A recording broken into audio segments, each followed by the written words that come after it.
which according to this group is necessary for a law.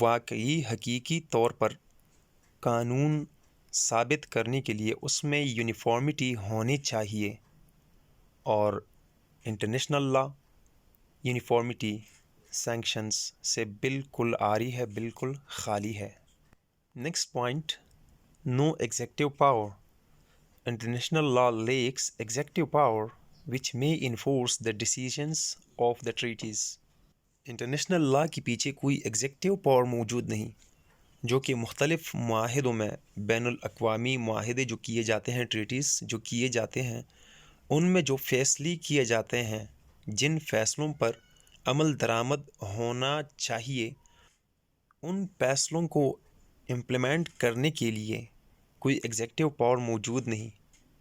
جیسے کہ Pakistan India کے درمیان مختلف معاہدے کیے جاتے ہیں اور پھر توڑے جاتے ہیں، معاہدوں پر معاہدے اور پھر ان کی خلاف ورزی۔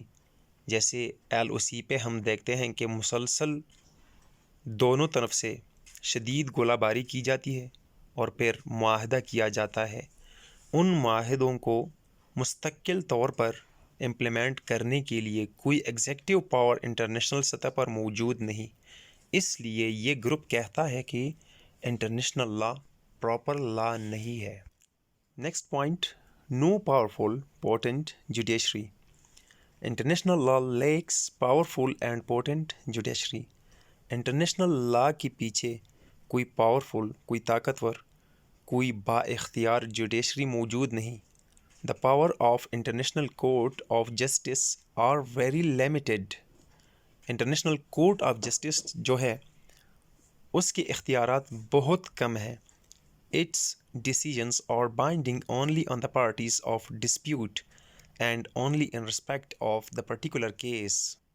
انٹرنیشنل کورٹ آف جسٹس میں جو فیصلے کیے جاتے ہیں وہ وقتی طور پر ان ممالک کے لیے کیے جاتے ہیں یا ان پارٹیز کے لیے کیے جاتے ہیں جن کے درمیان کوئی معاملہ، کوئی مسئلہ چل رہا ہو، اور جو پرٹیکولر کیس اس میں پیش کیا جائے اسی کے متعلق فیصلے کیے جاتے ہیں۔ ہم دیکھتے ہیں کہ میونسپل لا میں اگر کوئی فیصلہ کیا جائے تو اس کو بعد میں آنے والے کیسز کے لیے حوالہ یا قانون بنایا جا سکتا ہے، لیکن انٹرنیشنل لا میں اس طرح نہیں ہے۔ ہر معاملے کے لیے انٹرنیشنل کورٹ آف جسٹس الگ الگ سے معاملہ طے کرتا ہے، الگ الگ سے فیصلہ کرتا ہے، اور جو پارٹیز اس میں انوالو ہوں صرف وہ پارٹیز کنسرن ہوتی ہیں اس فیصلے کے متعلق۔ بعد میں اسی نوعیت کا اگر کوئی کیس آ جائے تو ممکن ہے کہ اس کا فیصلہ اس کے بالکل برعکس ہو یا اس فیصلے سے بالکل مطابقت ہی نہ رکھتا ہو، بلکہ الگ نوعیت کا فیصلہ، الگ نوعیت کی ڈیسیژن اس میں لیے جائیں۔ So coming to the summary, according to a group of jurists, international law cannot be considered as a proper law because there is no proper court system, no proper police system, no sovereign authority to implement international law۔ امید ہے آپ کو یہ video پسند آ گئی ہوگی، تو please channels کو سبسکرائب کیجئے، ویڈیو لائک کیجئے، شیئر کیجئے، اپنا خیال رکھیے۔ اللہ حافظ۔